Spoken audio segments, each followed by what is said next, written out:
When I wake up in the morning, I don't think, am I motivated to go do what I'm supposed to do? No, I don't think about it for 1 millisecond. When the alarm clock goes off, I have no thought about whether this is easy, whether this is hard, whether I want to do it, whether I don't want to do it. None of that matters. It's an emotionless, thoughtless discipline. When the alarm clock goes off, you get up, you get out of bed, and you go do what you're supposed to do. I don't care how it feels. I don't care if it's easy or hard. It doesn't even matter to me. It's just a reaction, it's a discipline, and it's life. And that's the way I choose to live my life. It is not what you perceive about me. It's what I perceive about me. It's not what they say about you that matters.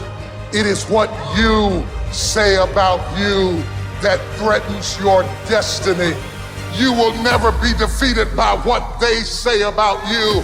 You will be defeated by what you say about you. The difference between successful people and non-successful people is here. You have to change this. So if you're at a place in your life and you ain't happy with it, you have to change some things. But you have to make a conscientious decision that you're going to change. And it's not dependent on anybody else. It don't matter what your mama think. It don't matter what your coworkers think. It don't matter what your siblings think. It don't matter what your children think. It don't matter. They have nothing to do with it. This decision is yours and yours alone. Your hardships, your challenges, your situation will either be the reason you don't make it, or it will be the story you tell when you do make it, and you get to make that choice.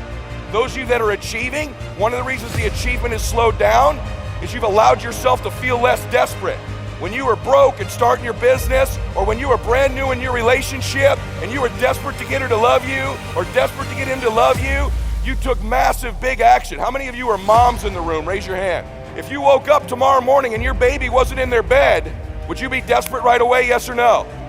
Big time desperation. You wouldn't be thinking about what you need to do. You'd be acting, wouldn't you? You'd immediately make the decision. You'd take massive action. You'd search the house. You'd go into the street because you were desperate.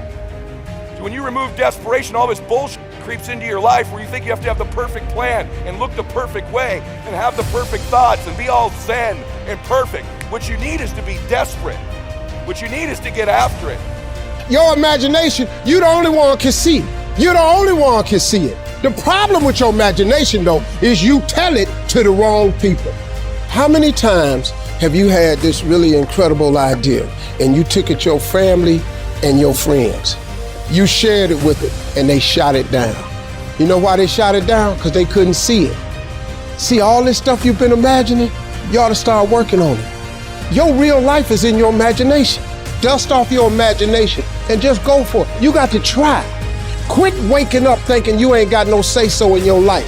You have a choice in this matter. You can't stop what happened to you, but you can doggone sure do something about what happened to you. Life is 10% what happened to you, is 90% what you do about it.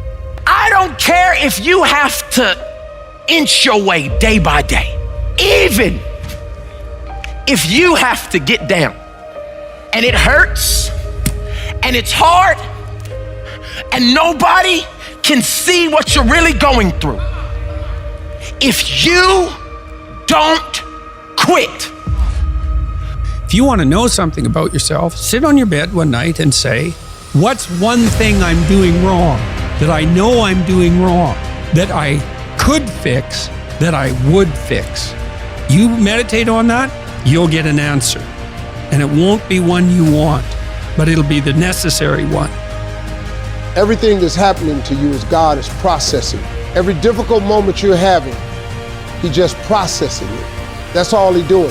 Everything you're going through is preparing you for what you ask God for. And if you need to be tough when you get to where you're going, then He gonna toughen you.